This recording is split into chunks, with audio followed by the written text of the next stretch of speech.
As I said, we want to now define this new class of transcendental functions, and these are our trigonometric functions.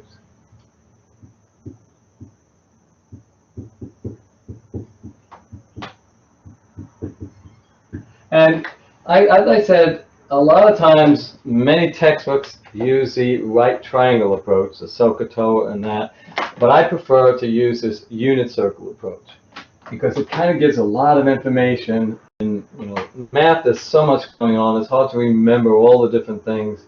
And it's nice to have one, device from which all different ideas and concepts can come from, and that is the unit circle. Oops. So let me draw a unit circle over here, and then we're going to use that. And with the idea of what we introduced yesterday with a polar coordinate system, where instead of an x and y to identify a point, you can also use a radius out from the center and an angle theta. So here's draw a unit circle. I'm going to draw initially on my Cartesian coordinate system here.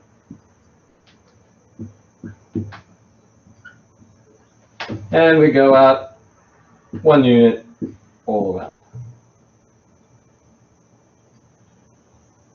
Not perfect circle, but the idea. And then we just pick an arbitrary point on that circle. Let me label these for now. 1, 0, 1.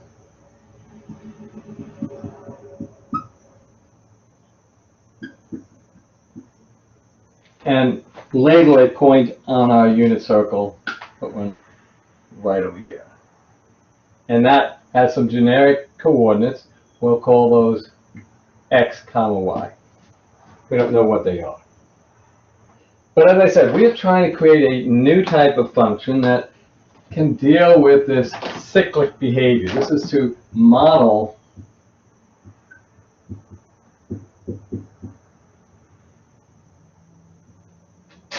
cyclic behavior, such as changes in electrical current and things of that nature. Well, as I said yesterday, we could also superimpose a polar coordinate system on here if we wanted to. So we could identify the location of that point with Cartesian, as well as, in this case, a line.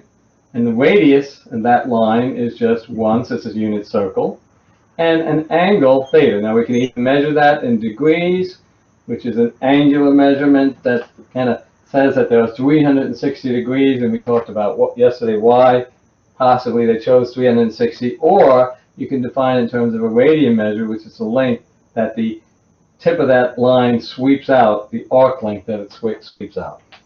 Okay.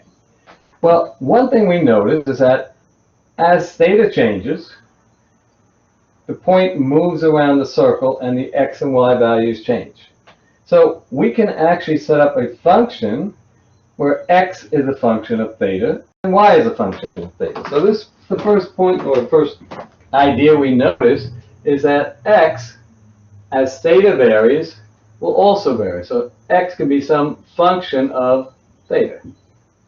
And the y, similarly, it's a function of theta. So as this angle changes, my x and y value changes throughout. There are two separate functions. We kind of look at that because x is changing, related to, but independently to some extent, as y changes as well. So that's what was first discovered. And notice what's happening. They kind of repeat. The x value starts over here, it goes to 1, then goes to 0, then goes to -1, then goes to 0 again, and back to 1, and then it repeats as theta goes around. That's the process of a cyclical function.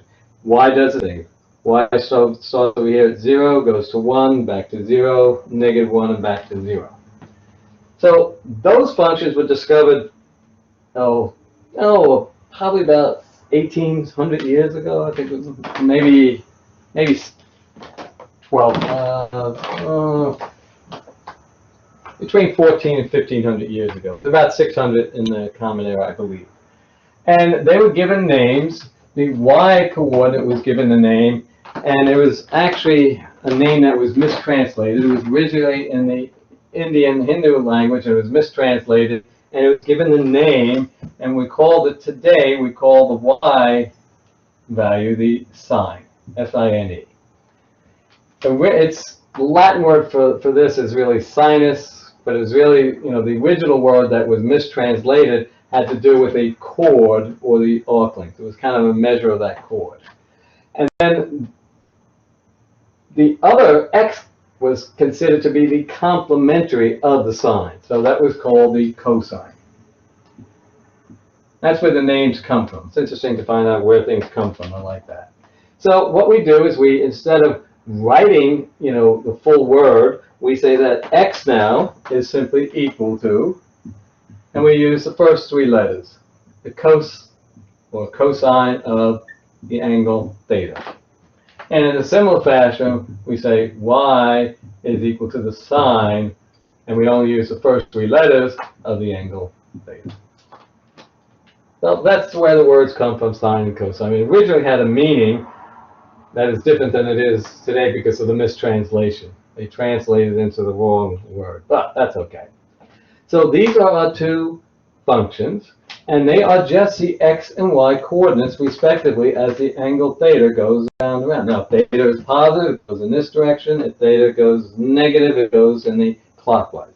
Counterclockwise is positive, clockwise is negative. Okay, so that's our beginning. So we'll take those as our definitions. This is I've written more formally in the book about definitions, so you can look at the definitions in the textbook. So I have it covered there. I'm not going to do, because of the interest of time, I don't have a lot of time, so I'll let you refer to the book regarding the definition. But what we'd like to do now is try to understand, again, some of the key concepts that we've always been looking at. And for both of these, we're looking at the domain and the range. The domain, remember, is a set of allowable input values, and the range is what comes out. Well, we can kind of see what they are. Let's kind of take a look at this right now. In fact, let me try and fit it over here as best we can. So let's start with the cosine of theta. Now let's take a look at the domain of the cosine of that angle theta. Well, notice I can put any value in for theta. I can go around, and if say I'm measuring in radians, so I can go around 2 pi, 4 pi, 6 pi, 8 pi, and any value in between, or negative 2 pi, negative 4 pi, negative 6 pi, or any value in between. So as far as the cosine of theta, the domain is that, domain is a set of all elements theta, such that theta is also a real number, and that's it. No other restrictions are required. It's just a real number. Any number will do. In a similar fashion, we can look at the domain of the sine, of theta. And similarly, the y also has a value. There's a value for every theta that I can choose, so that follows the same thing. Domain for the sine is a set of all elements theta, such that, again, theta is a real number. Okay, so the domains for both the sine and cosine are nice. There's no values in which they blow up or give us any problems. Okay, what about the ranges? What are the possible outputs given those inputs? Well, you can kind of see what's happening, and we'll kind of look at that now.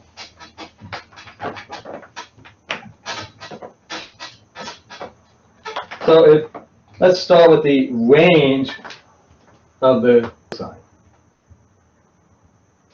Range of cosine of theta. Now the cosine, remember, is the x-coordinate. So x starts here at 0, just looking for it along the x-axis. So it goes up to a maximum value of 1, and as theta goes, x gets further and further to the left, goes to 0, goes to -1, and then it comes back. It just exists between -1 and +1. You can see the output. Remember, don't get confused.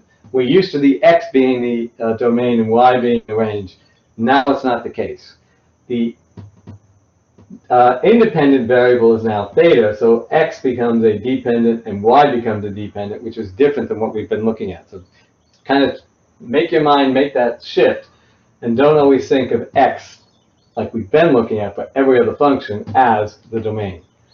The input is now theta, and that changes x. So x is dependent upon theta, and y is dependent upon theta. So that's why the, dependent or independent value theta is in the domain, but the dependent is really the x value or the y value for the cosine and sine functions, respectively. So what do I say over here? So as far as here, the range, this is the set of all values for the cosine, those x values, such that, x is also a real number, and it's restricted. I can go between -1 and +1.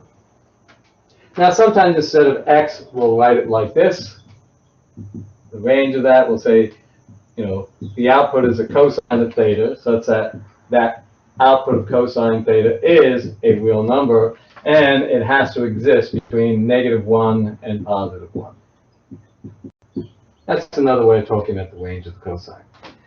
I will never plug in a value of theta and get, I'll never put in some value of theta and get theta equal to 1.1. Not going to happen. That would be outside of that unit circle. Not possible. It's not in the range. I will get something between -1 and +1 inclusive, but not at 1. Similarly, if we look at the range of the sine, you see the same sort of thing. Now I'm looking at the y value. That also goes between -1, the lowest value, and +1. It just goes up and down on the y-axis. As it just goes around, the height just changes from +1 to -1. So in the same way, that's the same thing. The range, the set of all elements y, y essentially, again, a real number, and -1 is less than or equal to y is less than or equal to 1. Or I can replace that with the sine. So the range for the sine is, sine of theta. And sine of theta turns out to be a real number. And it's a real number between -1 and +1. Okay, so we have that. Easy enough to talk about the domain and the range. The next thing is, can we get a picture of what's going on? You see how this all comes out from the unit circle. Just by looking and observing the unit circle, you can figure out its domain and range very easily. But now we don't have a picture of what it looks like. For that, we need some values. So let's start taking a look. Keeping our unit circle over here, let's start looking at what does the graph of the cosine and the sine functions, what do each of those graphs look like? Let's start with the sine function. Let's consider, the graph of the sine function. Well, let's start picking some values off of here. It's very easy to look at them as we move around. So, for example, we can pick some simple little angles over here. Let's set up a little table of theta values, and then my sine of theta values. I'll set up a little table over here. Okay, the first one is easy, and I'm going to use, let's just use radian measure for now for my theta. We could use degrees. Doesn't matter. I might use both. I might give you both there. So, okay, let's start over here when theta is 0. So I'm all the way down on the x-axis. My sine, remember, is the y-coordinate. So what do I have? Theta is either 0 degrees or 0 radians. The sine is also 0. That's an easy one to pick up. Then I can go straight up top over here to that point here. So I grab this point, that point, which is 90 degrees, which is also pi over 2 radians, the degree measure or the radian measure, and my sine value is 1. Then I can come back all the way over here to 180 degrees, or pi radians. And now I'm back to 0 again. My coordinate there is x is -1, y is 0. I'm looking at the y coordinate, so I'm back to 0. Going down here, which is equal to 270 degrees, or 3 pi over 2, my y value is negative, and then if I go back, I'm going back to 360 degrees, and I'm back to where I started, which is 2 pi, and I'm back here. Okay, so I know these, if you will, really 4 unique points, because this takes me back. 0 and 360 are the same. They get me to the same location. That's where I start to repeat. What we'd like to do is let's find some in-between values. This is where we're going to do some basic geometry, essentially the Pythagorean theorem, and use that. So that's one of the major tools that's going to enable us to take a look at the graph of what that sine function looks like. And if we do that, so our main tool that we're going to use, if you will, is our Pythagorean theorem, something you've all seen before.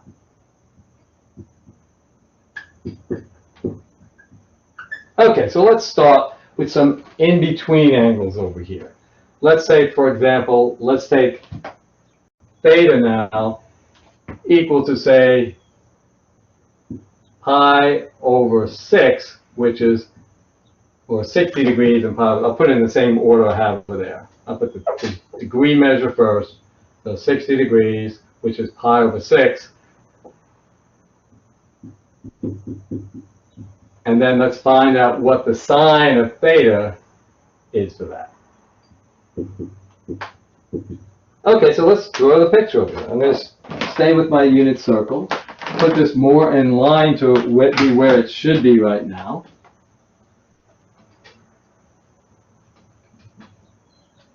Give us a sense of what it looks like.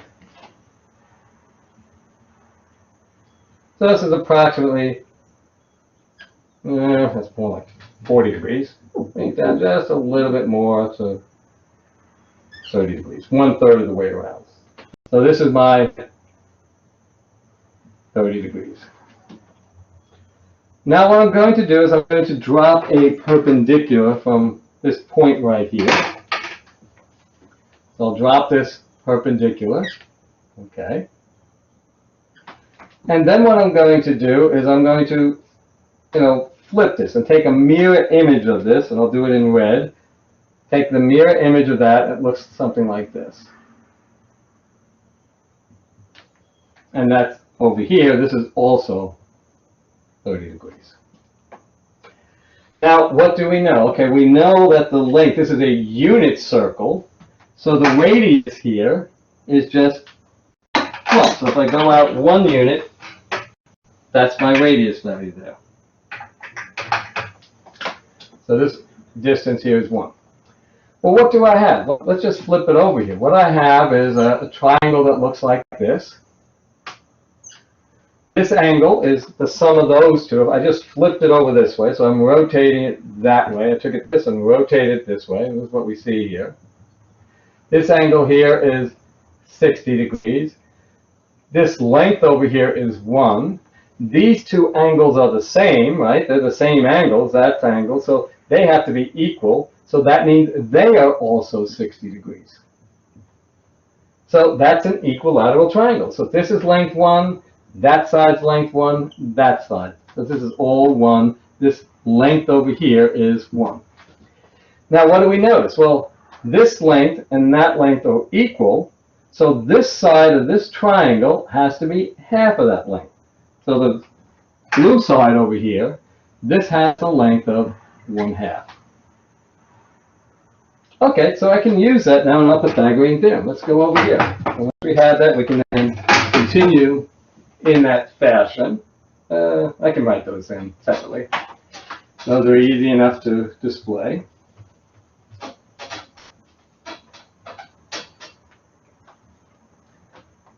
So here's my little Pythagorean theorem right now I have here. This is the right angle here.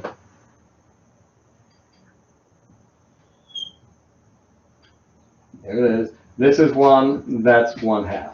And there's my angle of 30 degrees. So I know my sine value, sine of theta, which is this height value. The height value there is just equal to 1/2.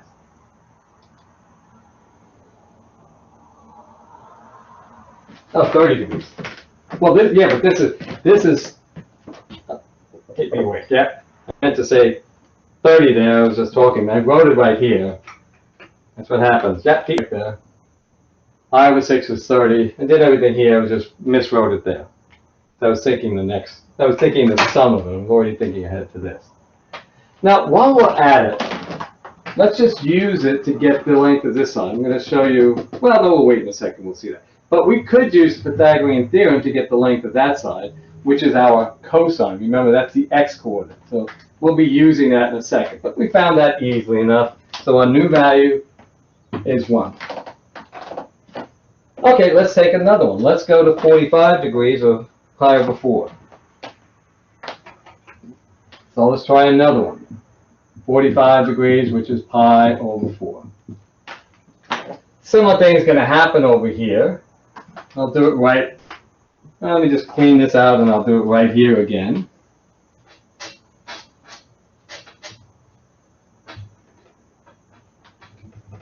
This is going to be a little bit easier, as you can see. We don't need to flip or do any symmetry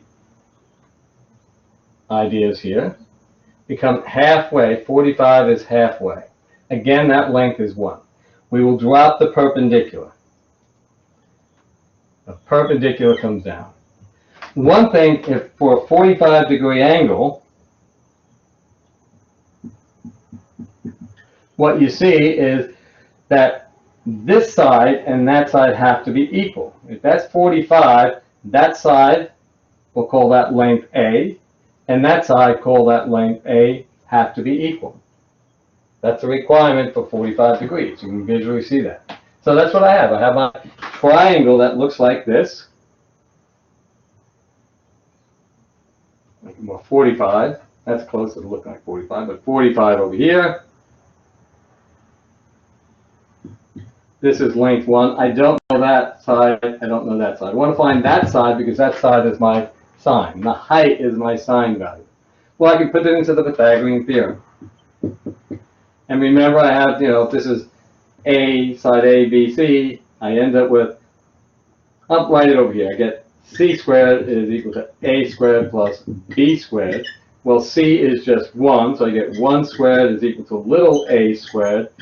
B is also the same, little a squared. So I get 1 is equal to 2 times a squared. Simply divide both sides by 2 over here, so carry it over here.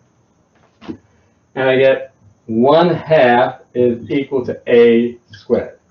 Take the square root of both sides. I'm only taking the positive value because I'm only looking at positive, but you could actually, for the cosine, sine, look at the negative values as well. And I can write that as the 1 over the square root of 2, which is 1 over the square root of 2. So a is equal to 1 over the square root of 2. Sometimes, a lot of times, you'll see it written in its, rationalize the denominator form. We very frequently like to take the radicals out of the denominator, so we'll multiply numerator and denominator by square root of 2. If I do this, square root of 2, square root of 2, I get the alternative representation of that, of the square root of 2 over square root of 2 times the square root of 2 is just 2. So here I either can write it as 1 over square root of 2, or I could also write it as square root of 2 over 2, which in both cases is approximately equal to, plug it into your calculator, 0.707, So I have a value when I'm at 45. Well, let's continue along that way, and let's now take it up to, say, 60 degrees.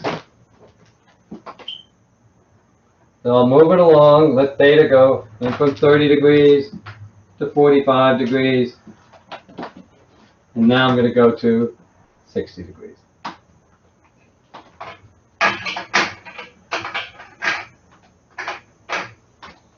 they'll come up over here.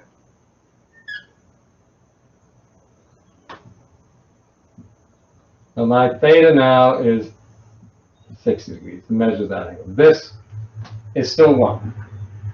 So what I'll do here is, again, I'll drop my perpendicular like I've been doing all along down to the x-axis. But now I'm going to take the mirror image going the opposite direction. This is where I come up a little bit higher. If I go the opposite direction, my mirror image should look like this. I don't have it drawn nicely, so this should really be up a little bit higher, so it really come down to here. It doesn't look like it, but 60 degrees is closer to here. And when I draw that over, it'll come and touch that point there. So what I see from that triangle, I can move it over here now, is I see the following.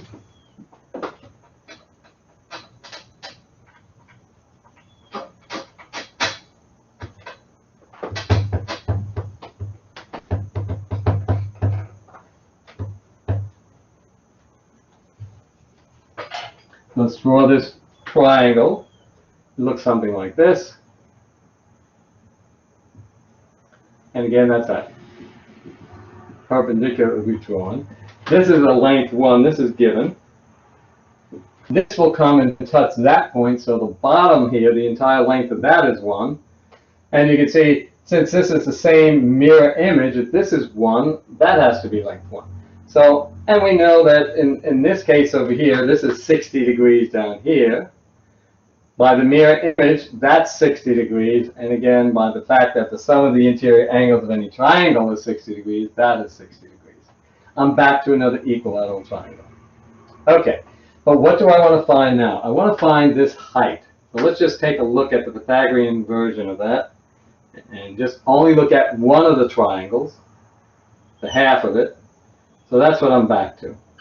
I know this is length 1. This over here is 1/2, right? Because that's half and half. So the length over here is 1/2. This is what I don't know. I'll call that A. I don't know what that value A is. But I can use my Pythagorean identity to figure that out. So let's plug that in. No, why don't you do it? Sit there at your desk and put in your Pythagorean identity and tell me what length A is. Give you something to try instead of having me do all the work. Do some of the algebra so you can practice it. And I'll do it if you're not getting it. I'll put the value over here. So try and solve that using the Pythagorean theorem for A.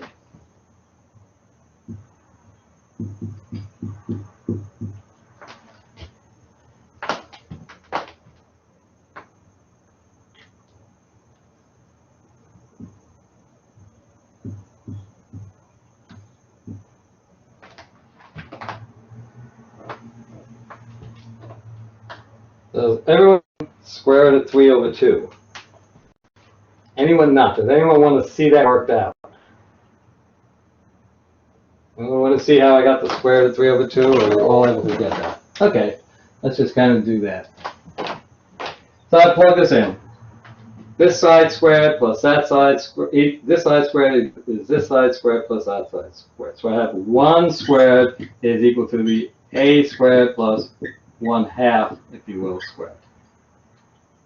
Okay, so plugging that in, I get 1/4 over here. Let's do it over here, a little more space. All right, 1 squared is 1, is equal to A squared. 1/2 squared is 1/4. Subtract 1/4 from both sides, so 1 minus 1/4 gives me 3/4 is equal to A squared. 1, which is 4/4, minus 1/4. Take the square root of both sides again. That becomes the square root of 3 over the square root of 4 is equal to A. Well, the square root of 4 is just 2, so I've got my value for my height, my sine value of square root of 3/2.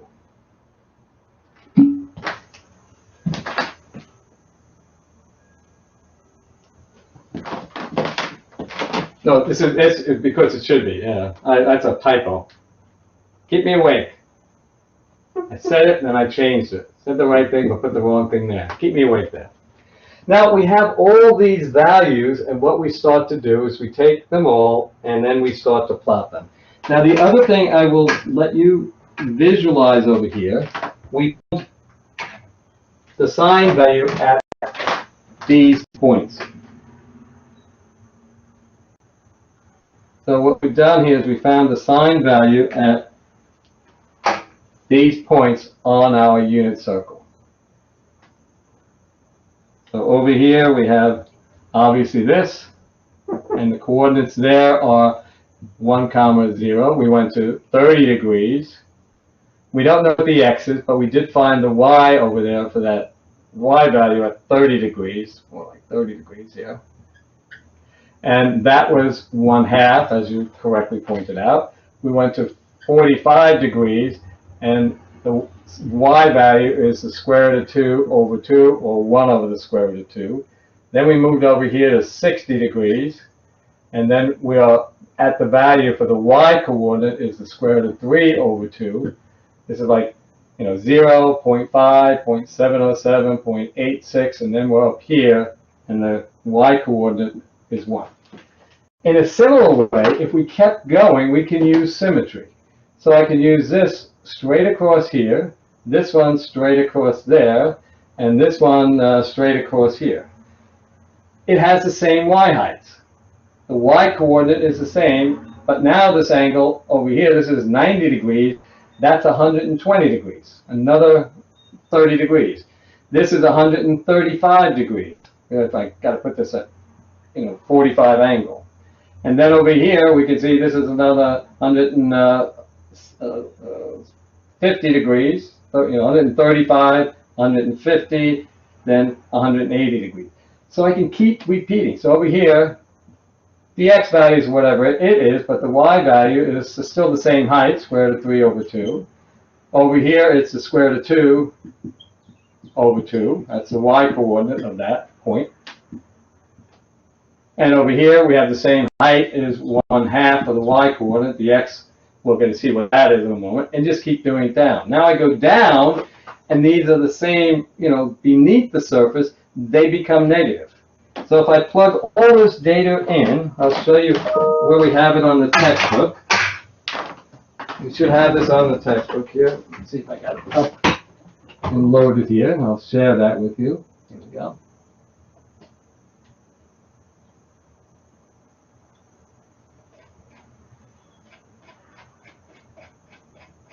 And we start to get our picture of what the graph of the sine function looks like. And that's how it was first done. You painstakingly would go through the Pythagorean identity and kind of work these. I got to get this set up over here.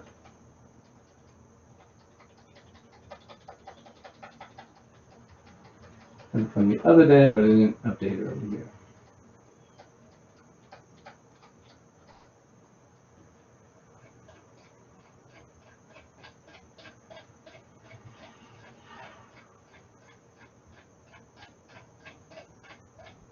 That's all repeated in the textbook, so you can take a look at that as well. I wrote it up for you as well.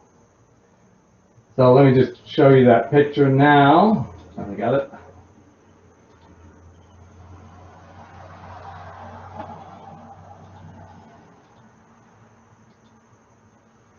So here it is. Here's our unit circle with the various angles, and the second coordinate, the y coordinate, is the value of our, if you will, sine function. The first one is the cosine.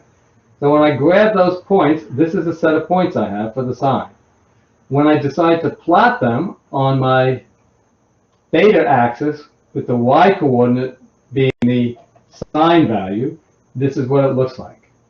And you can kind of see the pattern. If I then went and did some in-between values and worked things out and did it approximately, this is the graph of my sine function. And it's cyclical. You start out when theta is 0, 0, at pi over 2 it goes to 1, at pi it's back to 0, at 3 pi over 2 or 270 degrees it's -1, and then back to 0 at 2 pi, and then it repeats itself. Now, if we did the same thing for the cosine function, we'd find this. Because the cosine starts out at the length of 1, and then at pi over 2 goes to 0, and then at pi it's -1, 3 pi over 2 it's 0, and then 2 pi is back to 1, and it cycles in the same way. Now, we can go beyond positive values of the angle. This is predominantly positive. You can see a little bit in the negative. But if you go in the opposite direction, it looks like that. And that's a typical, what we call your sine wave, or sometimes they even call the cosine a sine wave. It's still a sine wave, but that's, in essence, what the graphs of both the sine and the cosine look like. So we now know what their pictures are.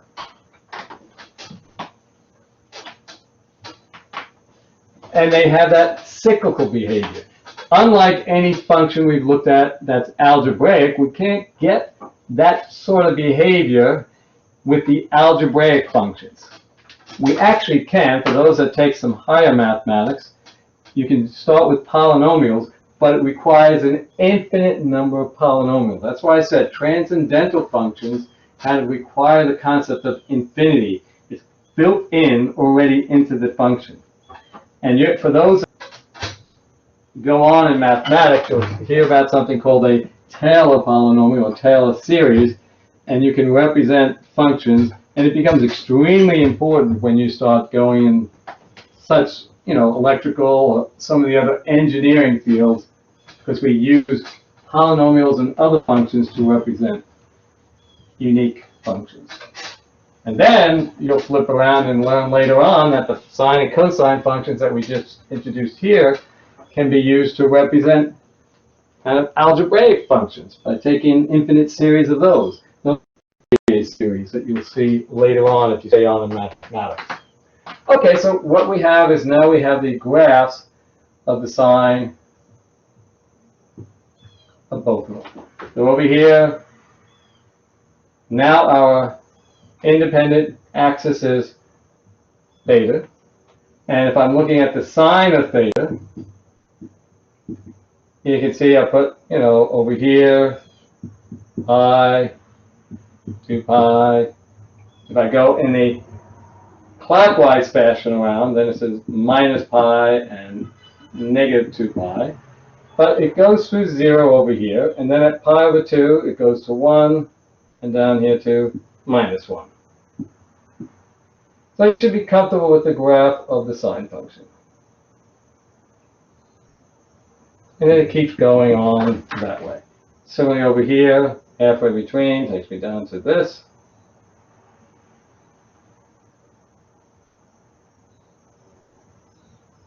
And it keeps going.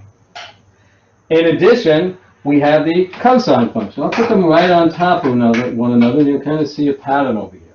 So that's the sine. I'll do the cosine. Maybe I'll do it in red. Stands out a little. And that starts out at 1 and goes through the following.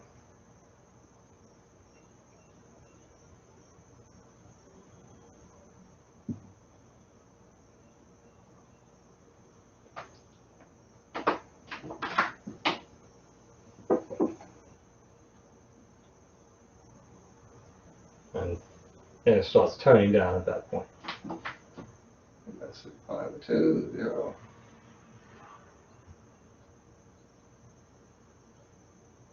And that's the cosine. Sine and cosine there. We're going to learn properties and their connections. They are related. Notice, if I pick the sine up and moved it 90 degrees over, pi over 2 units over, it becomes a sine.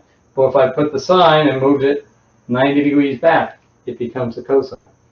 They are related. There's some relationships, as you can see, and we will be using those later on in the text. But there's a picture.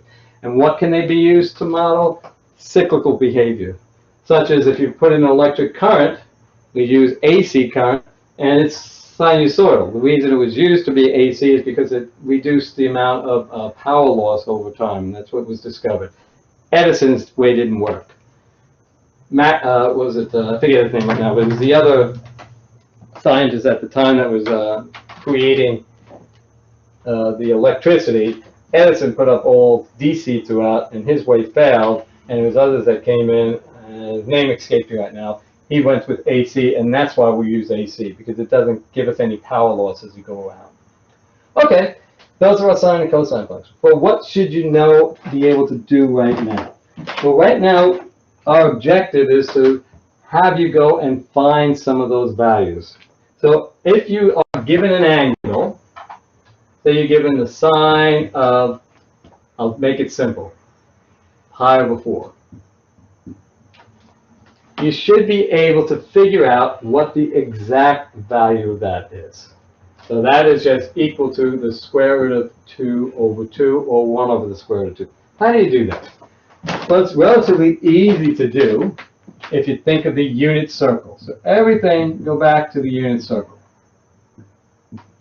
Here we draw a unit circle, circle of radius 1, and you can think pi over 4. Now if I come over here and put my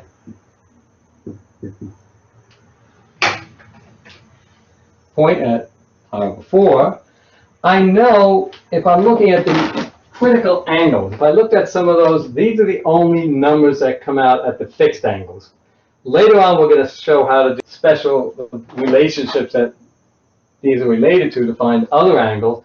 But for right now, we have the common angles. We have common values that will come out. There'll be 1, 1/2, square root of 2 over 2, and the square root of 3 over 3.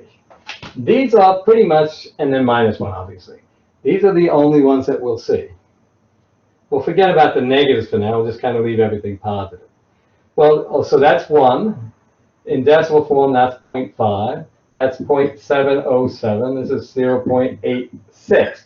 You can see relative to where the angle is. So I know this over here is 45 degrees. So the height, that's my y coordinate there, is closer to my 0.707. Now, what if I told you and said the cosine of, say, pi over 3, which is 60 degrees? Okay, so I go cosine of 60 degrees, so I know my line on my unit circle would be all the way up here. The cosine is the x, so I kind of project that down over here, and where does that put me? Roughly halfway between, so that is 1/2. So I can identify all these strange coordinates simply by picturing this unit circle in my head. I don't have to go back to anything. Because notice the same numbers. You have the number 1, 2, and 3.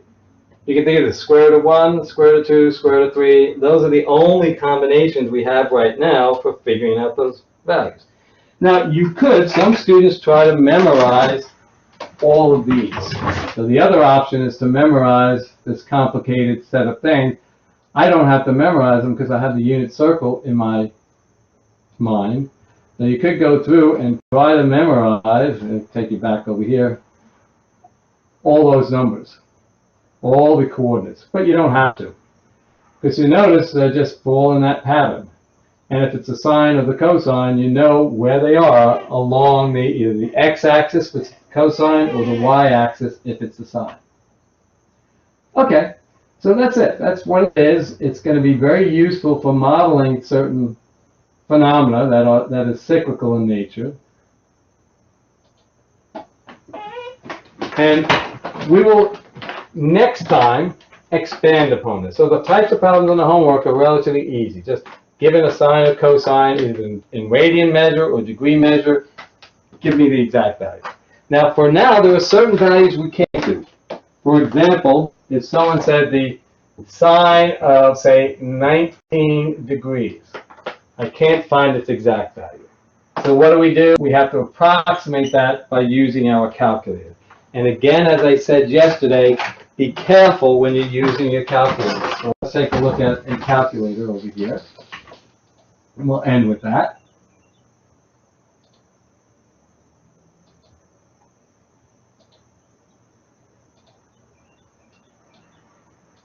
So here's our calculator. Turn it on. Clear this out. I should always check and see the mode I'm in. This is in radian measure. That is in degrees. So I have to come over here and I have to switch to degree measure. Otherwise, I will get the wrong answer.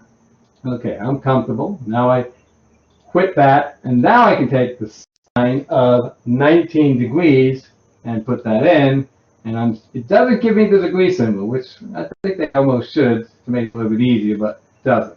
Sine of 19 degrees then gives you 0.3257. It's a decimal approximation. Now, if I did that incorrectly, and I had it set for radian measure, I would get totally erroneous answer. This is really 19 radians. That's, 2 pi is 6.28 roughly, so it's, about 3 times around a unit circle, and where it's kind of like this pinwheel, wherever you stop, nobody knows. And you get this totally different answer, not even close. Sometimes it's even worse. Sometimes it's negative, depending upon what that is. The first one is correct, the second one is not. So make sure you do that. Now, if you are given something like, say, the sine of pi over 7 or something like that, pi over 7, then you'd have to make sure I'm in radian measure, then this would work. I could say the sine of my pi over 7, there is not an exact value for that, so I get the approximate, which is 0.43388. And you can kind of guess what it looks like and if it seems reasonable or not.